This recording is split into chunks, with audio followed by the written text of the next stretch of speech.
Bienvenidos y bienvenidas a este estudio bíblico existencial. Estamos mirando este Evangelio de San Mateo y vamos a iniciar riéndonos en el nombre del Padre y del Hijo y del Espíritu Santo. Nos ponemos en tus manos, Señor, para que todo lo que hoy compartamos nos ayude a crecer en el conocimiento de tu verdad, en la fidelidad a tu mensaje y en la vivencia de tu reinado. Por Jesucristo nuestro Señor. Amén. Bien, hoy miramos este capítulo 22 del Evangelio de San Mateo. Comienza con un paralelo que está en Lucas 14, 16 al 24, haciendo una parábola, el banquete nupcial. Tomando Jesús de nuevo la palabra, les habló en parábolas, diciendo: el reino de los cielos es semejante a un rey que celebró el banquete de bodas de su hijo. Envió a sus siervos a llamar a los invitados a la boda, pero no quisieron venir. Hasta este punto, hasta el versículo 3, encontramos que Jesús continuamente está comparando el reino de los cielos con banquetes. Es obvio porque en un lugar tan árido como el desierto, donde hay muchas veces escasez de comida, de agua, en un banquete lo que hay es el desborde de comida, desborde de alegría, desborde de agua, de vino, de todo, ¿no? Entonces, el reino de Dios, Jesús lo presenta como algo lleno de fiesta, con un carácter festivo. El reino de Dios lo pone como algo de alegría, como una fiesta de boda, que nosotros no tenemos la noción de esto, porque nosotros tenemos una fiesta de boda y pues después de la boda se hace la fiesta y ya, 1 hora, 2 horas, 3 horas, 4 horas, 5 horas, lo máximo 8 horas. Sin embargo, en Israel la fiesta de boda demora una semana, es una semana de festejo. Así que para ellos el reino, comparado con una fiesta de boda, está indicando lo grandioso del reino, lo dichoso del reino, y sobre todo que en el reino, en la boda va de gratis el invitado. El reino es de gratis en toda su grandiosidad. Pero dice, los invitados no quisieron ir. Eso está hablando evidentemente de los hebreos, a quienes primero se les invita al reino de Dios, a dejar reinar a Dios en sus vidas, es a los hebreos. Ellos no quieren ir, dice. Entonces envió todavía otros siervos con este encargo: digan a los invitados, miren, mi banquete está preparado, se han matado ya mis novillos y animales cebados, y todo está a punto, vengan a la boda. Hay una segunda invitación más exhaustiva, con una mayor explicación. Hay abundancia de carnes, hay abundancia de todo. Pero ellos, sin hacer caso, se fueron, uno a su campo, el otro a su negocio, y los demás agarraron a los siervos, los insultaron y los mataron. ¿Qué está diciendo el texto? Que el reino de Dios o el reinado de Dios no ha sido valorado por los invitados. Los invitados no valoran la grandiosidad del reino, la grandiosidad de Dios reinando en la vida humana, visto en la figura de ese banquete. Entonces dice, ¿qué sucedió? Se enojó el rey y enviando sus tropas dio muerte a aquellos homicidas y prendió fuego a la ciudad. Entonces dice a sus siervos: la boda está preparada, pero los invitados no eran dignos. Vayan pues a los cruces de los caminos y a cuantos encuentren, invítenlos a la boda. Aquí hay un detalle interesante, porque cuando dice que se queme la ciudad, quemen sus casas, está aludiendo al año 71, cuando el emperador, cuando era general Tito, entró a Jerusalén, que la tenían asediada, entró a caballo en el templo, destruyó todo y quemó todo. Entonces, incluso las casas. Lo está diciendo el autor: si ellos hubieran aceptado el reinado de Dios, se hubieran puesto a pelear contra los romanos, porque hubieran entendido que el reino de Dios no es a la fuerza, y no hubiera esa muerte que hubo. Pero como dice, no lo merecían, entonces murieron, fueron quemadas sus casas. Y lo pone en la parábola, ¿no? Además de esto dice: vayan a todos y díganle que la boda está lista. Los siervos salieron a los caminos, reunieron a todos los que encontraron, malos y buenos, y la sala de bodas se llenó de comensales. Otro detalle interesante: al reino no se invita a los buenos, sino a malos y a buenos. Tanto los malos como los buenos debemos dejar reinar a Dios. No solamente el bueno está llamado a dejar reinar a Dios, también el malvado. Por eso dice: van malos y buenos. Cuando entró el rey a ver a los comensales, vio allí a uno que no tenía traje de boda. Le dice: amigo, ¿cómo has entrado aquí sin traje de boda? Él se quedó callado.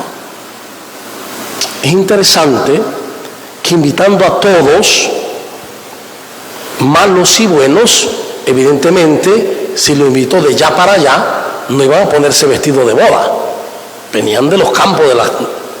¿Por qué hace énfasis en este?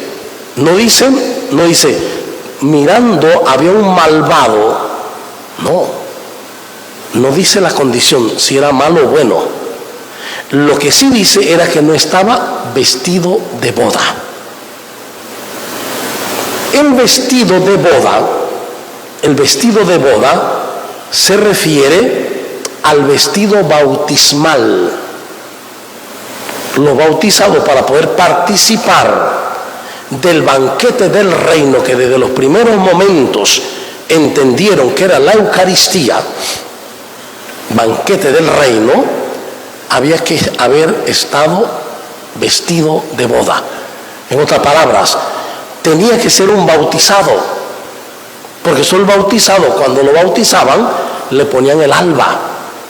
O sea, lo que estoy diciendo es: vinieron todos, pero había uno que no era bautizado. El que no era bautizado no podía estar en la Eucaristía en aquel momento, cuando se escribe el Evangelio. Y entonces dice: dijo el rey: átenlo de pies y manos y échenlo a las tinieblas fuera. Allí será el llanto y el rechinar de dientes, porque muchos son llamados y pocos escogidos. Desde la lógica humana esto no se entiende. Oye, si invitaste a todo, ¿por qué lo echaste a las tinieblas? No, es que el no bautizado no puede participar de la Eucaristía, que es el banquete del reino. El no bautizado. Por eso el que no tiene el vestido de boda. Y no solo eso, el no bautizado el que no se ha abierto a Dios, dice, lo que vive es el rechinar de dientes. ¿Por qué? Porque el bautizado de entonces no era el niño que bautizaban inconsciente. No, el bautizado es el que conscientemente, adulto, asumía el bautismo. Por lo tanto, el que no lo asumía estaba condenado a una vida de rechinar de dientes, que es la vida de desamor. Pero hay más todavía, porque la sentencia final dice: muchos son llamados y pocos los escogidos. Desde Jesús hay que entender esto bien.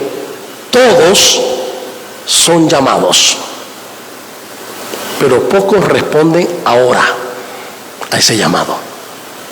Pero todos tendremos que responder.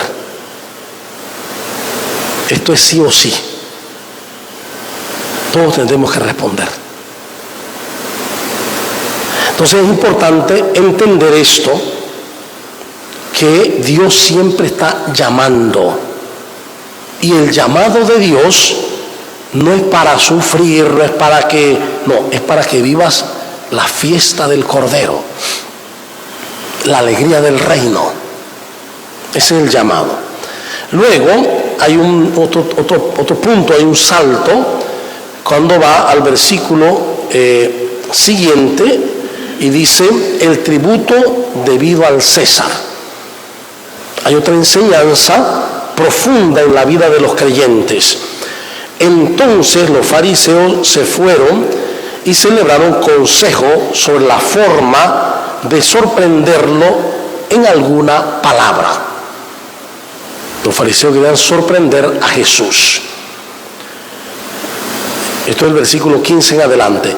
Y le envían sus discípulos junto con los herodianos, los partidarios de Herodes, a decirle: Maestro, sabemos que eres veraz y que enseñas el camino de Dios con franqueza, y que no te importa por nadie, porque no miras la condición de las personas. Esto es interesante, ¿eh? Miren lo que están diciendo ellos. Sabemos que eres un maestro, lo están adulando, veraz, que enseña el camino de Dios y que no te importa por nadie, o sea, no le importa lo que digan de él, porque no miras la condición de las personas. O sea, tú eres alguien que va con una mirada más allá de la física. No estás mirando con los ojos físicos a la gente, lo estás mirando con el corazón. No ves lo que parece en el mundo, ves lo que es la persona, la imagen de Dios. Esto es fundamental, fundamental. Entonces le dicen: dinos pues, ¿qué te parece? ¿Es lícito pagar tributo al César o no? Mas Jesús, conociendo su malicia, dijo: hipócritas, ¿por qué me tientan? Muéstrenme la moneda del tributo. Ellos le presentaron un denario. Jesús se da cuenta que lo quieren poner a prueba. Recordemos que a Jesús continuamente lo quieren poner a prueba. Y aquí le dice: muéstrame la moneda del tributo. Un denario es lo que equivale al sueldo de un hombre en un día en el tiempo de Jesús. Un denario. Entonces, en el denario estaba el rostro, la figura, el rostro del César. Entonces, ellos le presentan el denario y él les dice: ¿de quién es la imagen y la inscripción? Por un lado está la imagen, por otro lado está la inscripción. Le dicen: del César. Entonces les dice: pues lo del César, devuélvanlo al César, y lo de Dios a Dios.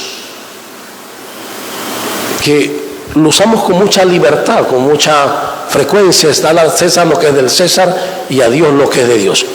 Pero aquí hay un mensaje muy profundo también. Cuando le presentan la moneda, en la moneda está la imagen del César. Pero resulta que junto a esa imagen del César hay otra imagen, la del ser humano, que es imagen de Dios. Lo que está diciendo Jesús es: el dinero que pertenece al ámbito del mundo y del sistema del mundo, dáselo al César, devuélvelo al mundo, compra, vende lo que necesites, pero dale a Dios lo que es de Dios. Y lo que es de Dios es tu ser, tu imagen, nuestra imagen, porque somos imágenes y semejanza de Dios. En otras palabras, no es que el dinero sea malo, no, pero devuélvelo al mundo, úsalo en el mundo, pero dale a Dios lo que es de Dios. No le des al mundo lo que es de Dios. No le des tu ser al mundo. No le des tus sueños al mundo, tu vida al mundo. Tú eres de Dios, devuélveselo a Dios. Y es un texto muy hermoso. Y esto aplicado a la vida de hoy es fundamental. ¿Qué le estoy dando realmente a Dios? De Él es todo, claro. Pero le estoy dando a Dios lo que es de Dios. Estoy consciente de ser de Dios y por tanto vivo como ser de Dios. De ahí entonces viene una segunda forma de ponerlo a prueba, ya en el versículo 23, con el tema del paralelo de Marcos 12, 18 al 27 y Lucas 20, 27 al 40. Aquel día se le acercaron unos saduceos, es decir, la mayoría de los grupos del momento judíos estaban tras Jesús, lo está diciendo el texto. Los saduceos, los fariseos primero, los saduceos, los herodianos, todo el mundo iba detrás de Jesús. Dicen, ellos niegan que haya resurrección. ¿Por qué los saduceos niegan que haya resurrección? Porque en la Torá no hay ningún vestigio de resurrección. No hay ni un texto, ni en toda la Tanaj tampoco. No hay texto en la Tanaj hebrea donde se hable de resurrección. No, pero de pronto, qué sé yo, en primera y segunda de, ¿cómo se llama? En el Antiguo Testamento, pero son libros añadidos del mundo griego, que son los 7 libros que los hebreos no aceptan. ¿Sí? Ahí sí están, pero están en la Biblia griega, no en la hebrea. Entonces, por eso los saduceos sostenían que no había, mientras que los fariseos, aparentemente conociendo ya esa Biblia griega, decían, sí existe la resurrección. También una disputa entre fariseos y saduceos. Dice, los saduceos le dijeron, maestro, Moisés dijo, si alguien muere sin tener hijos, su hermano se casará con la mujer de aquel para darle descendencia a su hermano. Ahora bien, había entre nosotros 7 hermanos. El primero se casó y murió, y no teniendo descendencia, dejó a la mujer sin a su hermano. Sucedió lo mismo con el segundo y con el tercero hasta el 7º. Después de todos murió la mujer. En la resurrección, pues, ¿de cuál de los 7 será mujer? En ese momento una pregunta fuerte, ¿eh? Una pregunta fuerte, está poniendo, bueno, si la persona se casa y se hace esposos se hacen esposos, la ley judía dice, si el esposo no ha dado hijo, no tiene hijo con la esposa y muere, viene la ley del levirato. El hermano siguiente debe asumir la esposa, y si no el siguiente, hasta darle hijo al primero, porque es la misma sangre. Entonces en este caso dice, ahora bien, ¿de cuál de los 7 será esposa? Porque todos estuvieron casados con ella. Entonces miren lo que Jesús responde. Dice, están en un error por no entender las Escrituras ni el poder de Dios. Aquí el problema, dice, es que ni entienden las Escrituras ni entienden el poder de Dios. Y cuando Jesús habla del poder de Dios, ¿de qué está hablando? Del amor infinito de Dios, que se vuelve compasión, misericordia. Entonces dice, pues en la resurrección ni ellos tomarán mujer, ni ellas marido, sino que serán como ángeles del cielo. Esto hasta aquí es importantísimo también. Lo que está diciendo Jesús es, después de esta vida física, lo que pasa con el ser, o sea, cada ser sigue siendo, él mismo lo dice, no es que el ser deja de ser, el ser sigue siendo, pero sigue siendo en la unión con Dios, por lo cual no se casan. En este mundo se casan los seres humanos porque hay una materialidad y se necesita multiplicar la especie, porque así es como se mantiene la especie. Se envejece, se muere y quedan los nuevos, esto se multiplica, se envejecen estos otros, etc. Entonces dice, cuando venga la resurrección, Jesús pone un ejemplo, ¿no? En lo que ellos podían entender, serán como ángeles. Y ellos tenían clara la visión de los ángeles, eran seres espirituales. Eran seres espirituales. Serán como ángeles. Está diciendo, en la resurrección no tiene nada que ver con esto, con lo físico. Es algo distinto a lo físico, totalmente distinto. Y dice, y en cuanto a la resurrección de los muertos, ¿no han leído lo dicho por Dios? Entonces aquí Jesús va a interpretar algo que no se había visto. Dice, yo soy el Dios de Abraham, el Dios de Isaac y el Dios de Jacob, porque ellos lo repetían. Nuestro Dios es el Dios de Abraham, de Isaac y de Jacob. Entonces él usa eso mismo y dice, no es un Dios de muertos, sino de vivos. Al oír esto, la gente se maravillaba de su doctrina. Pero lo que está diciendo aquí es que Jesús revela que cada vez que se dice que Dios es Dios de Abraham, de Isaac y de Jacob, está diciendo que están vivos, que ya resucitaron y que están vivos, porque Dios es Dios de vivos. Por tanto, no hay muerte. La muerte es una evolución en este espacio-tiempo, nada más. Bien, a raíz de esto entonces viene otra pregunta. Los fariseos, aquí lo agarraron a boxeo, puño a puño, a ver qué pasaba, intelectual. Dice, los fariseos, al enterarse de que había tapado la boca a los saduceos, se reunieron en grupo. Y uno de ellos le preguntó con ánimo de tentarle. O sea, se reunieron junto con Jesús, Pareciera que los fariseos andaban ahí junto con Jesús y los saduceos también. Maestro, ¿cuál es el mandamiento mayor de la ley?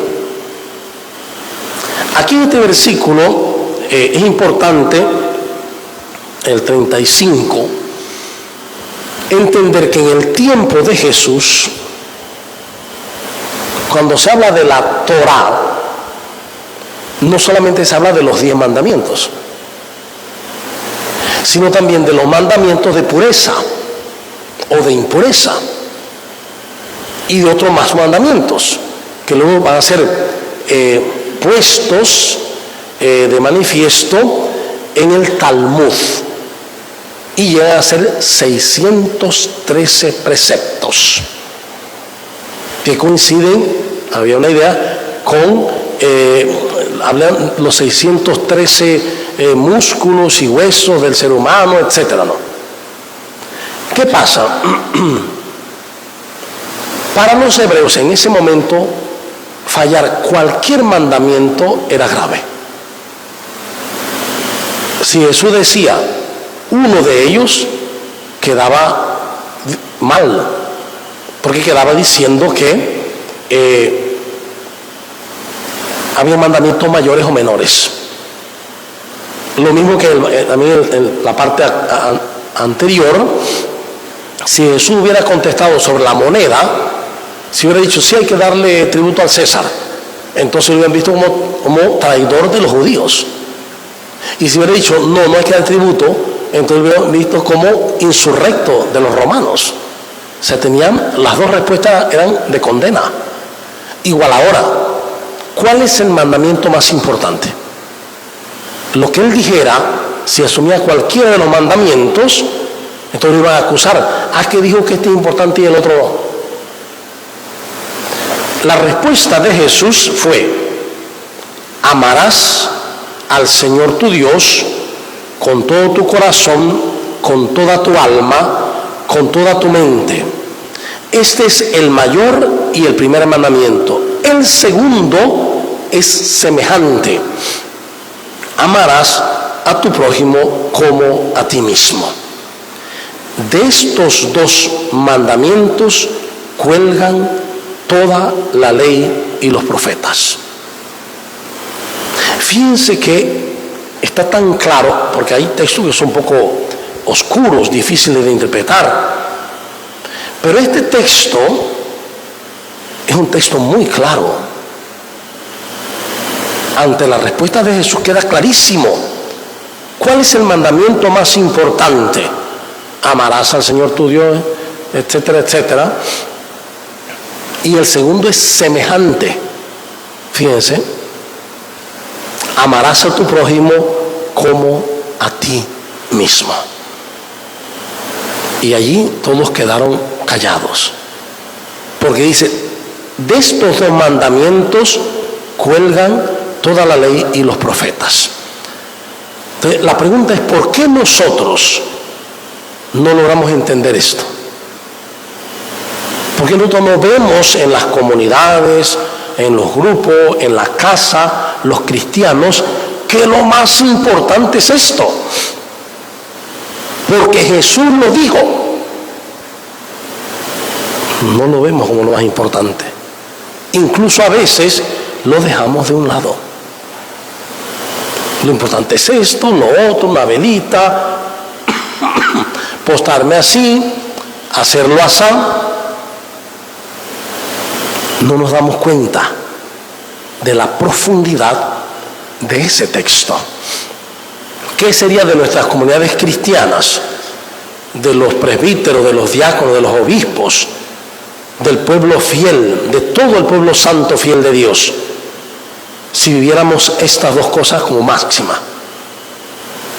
Estos dos mandamientos como fundamentales. Viviríamos el cielo, ya. Pero fíjense, está tan claro y no lo creemos, porque no queremos creerlo. Porque para poder vivir esto, tengo que haber descubierto el amor de Dios. Cuánto me ama Dios. Bien, y finalmente, en el versículo 41, Cristo, Hijo de Dios, y Señor de David.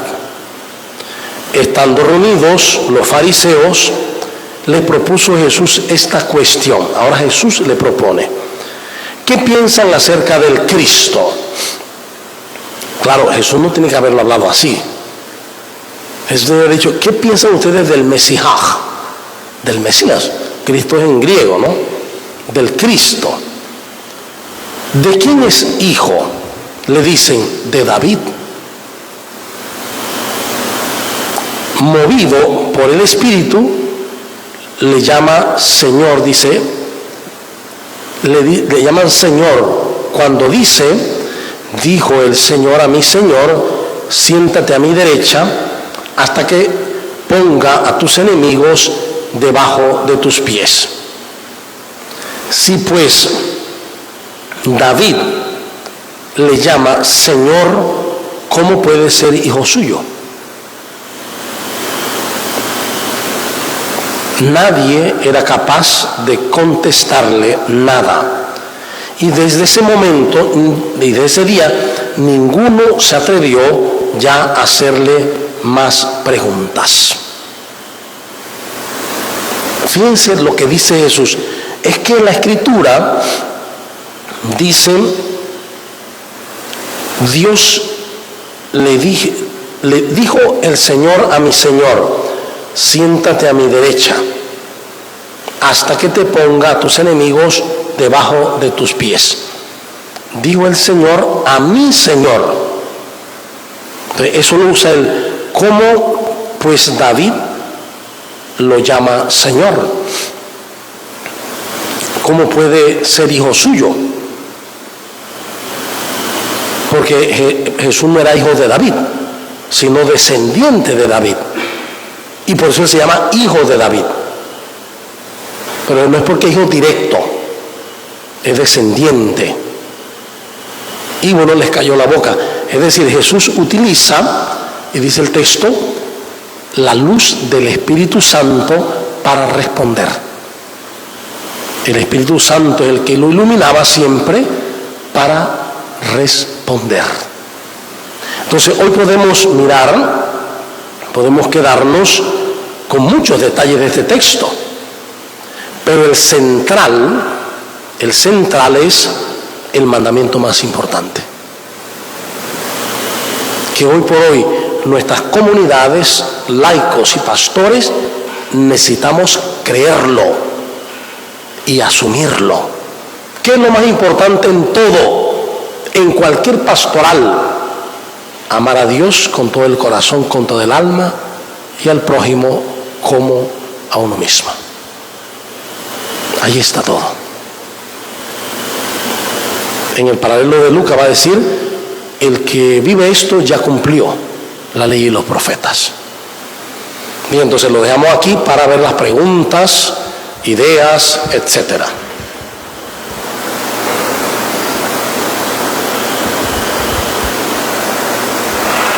Padre, buenas noches a todos. Una duda.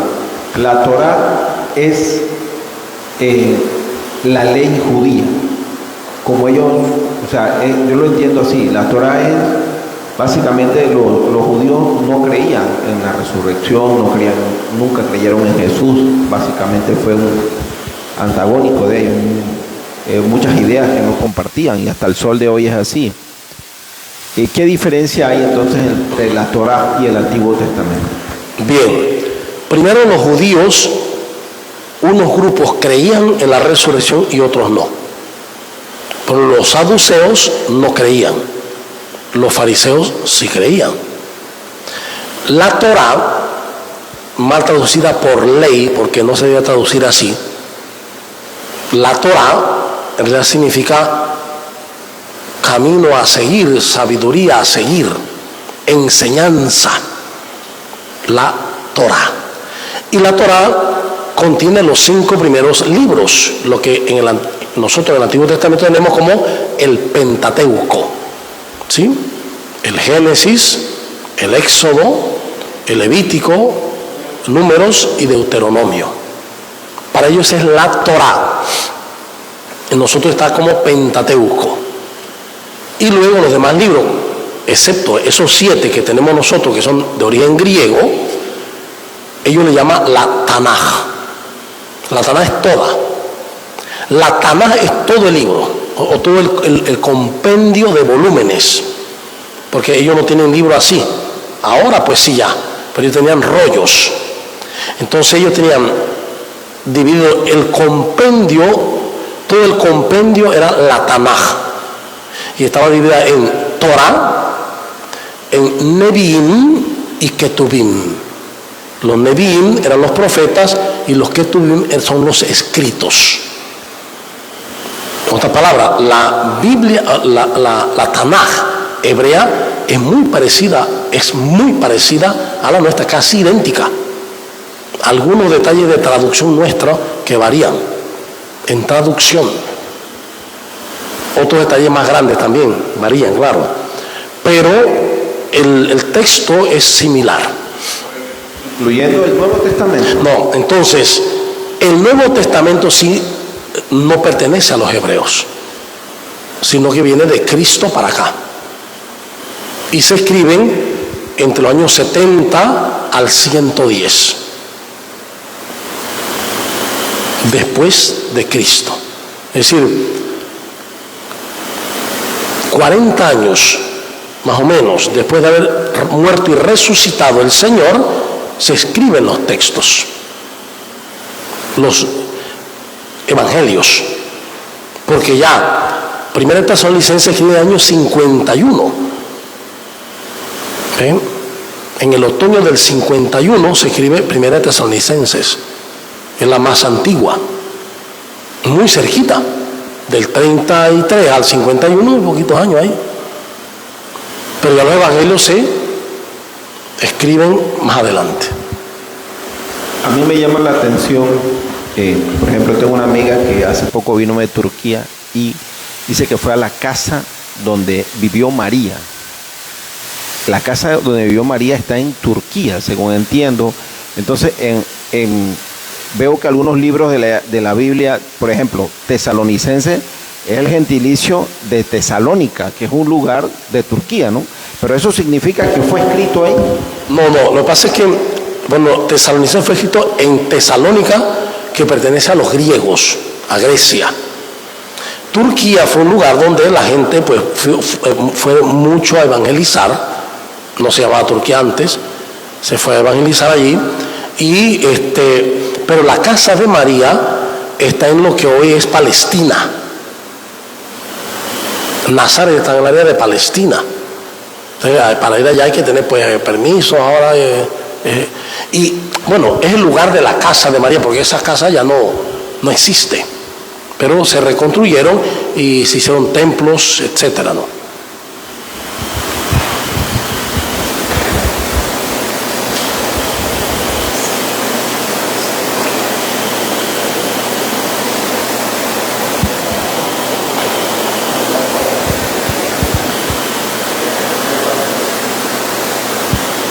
Y es una pregunta, ¿por qué razón hoy en nuestras comunidades no vemos este texto de Mateo 34 al 40 como Jesús lo presenta? Y lo hemos leído en las Eucaristías. ¿Por qué no asumimos el amor como lo más importante? El amor a Dios y el amor a los demás. ¿Qué pasa hoy? ¿Qué nos está pasando?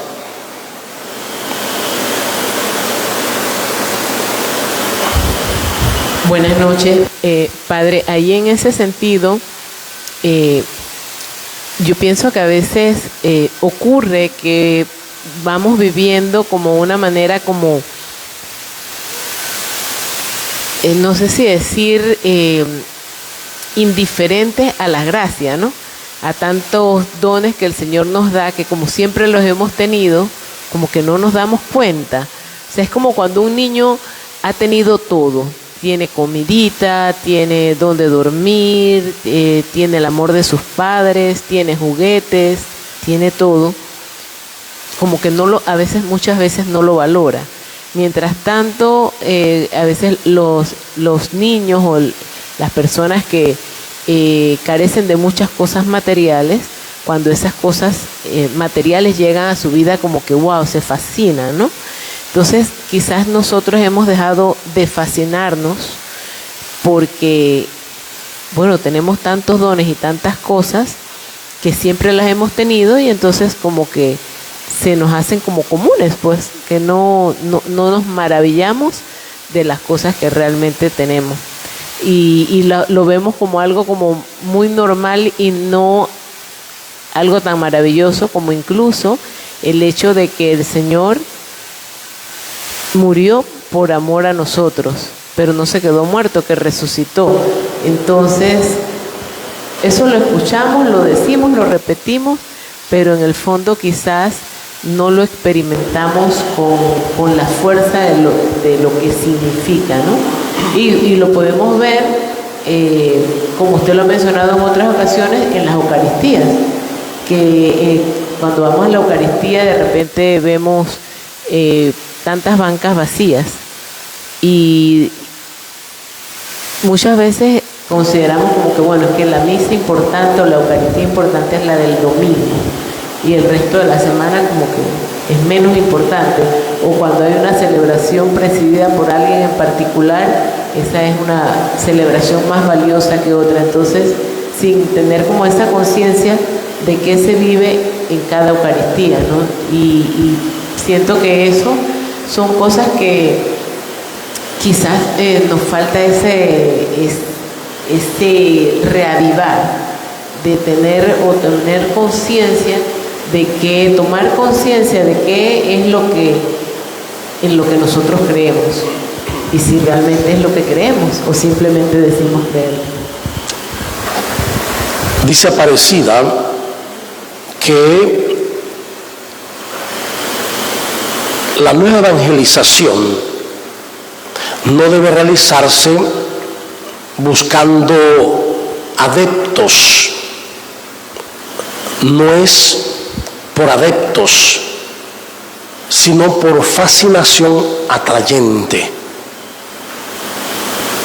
que deberíamos fascinarnos con Dios en Jesús, y que por eso el encuentro con Jesús trae verdadera alegría. Puede ser que, por un lado, nuestra evangelización, que incluye la catequesis, no esté llevando al encuentro con Jesús, y por lo tanto no esté llevando a la alegría de descubrir un Dios totalmente amor, sabernos amados totalmente, y por lo tanto fascinados. Usted ve cuando Jesús lo ponen en relación con el Padre, está fascinado. Y si vamos a Juan, todavía más. El Padre y yo somos uno, fascinado. Entonces, esa fascinación con Dios en Jesús, creo que nos hace falta. El darnos cuenta que Dios lo es todo, absolutamente todo. Porque todo lo que no es Dios, es decir, lo que no está unido a su ser espíritu, es perecedero. Todo pasa. Entonces, descubrir a ese Dios como el todo y fascinarnos de Él es lo que hará que podamos entonces vivir amándolo a Él y amando al prójimo. ¿Por qué? Porque me doy cuenta que si yo estoy unido a Él, el otro también está unido a Él y unido a mí. Por eso no puedo amar a Dios y no amar al hermano, sea quien sea, porque van juntos, semejantes. Esto nos ha costado mucho todavía hoy, y creo que por allí tenemos que tomar la catequesis y la evangelización, el encuentro verdadero con Jesús, que nos haga descubrir al Dios amor. Gracias. He pensado en otros momentos, ¿verdad?, referente a estos versículos, que debido al libre albedrío que Dios nos ha dejado y del cual la más de las veces hacemos un poco de mal uso con nuestras vidas, nuestras creencias, aptitudes y demás, ¿verdad?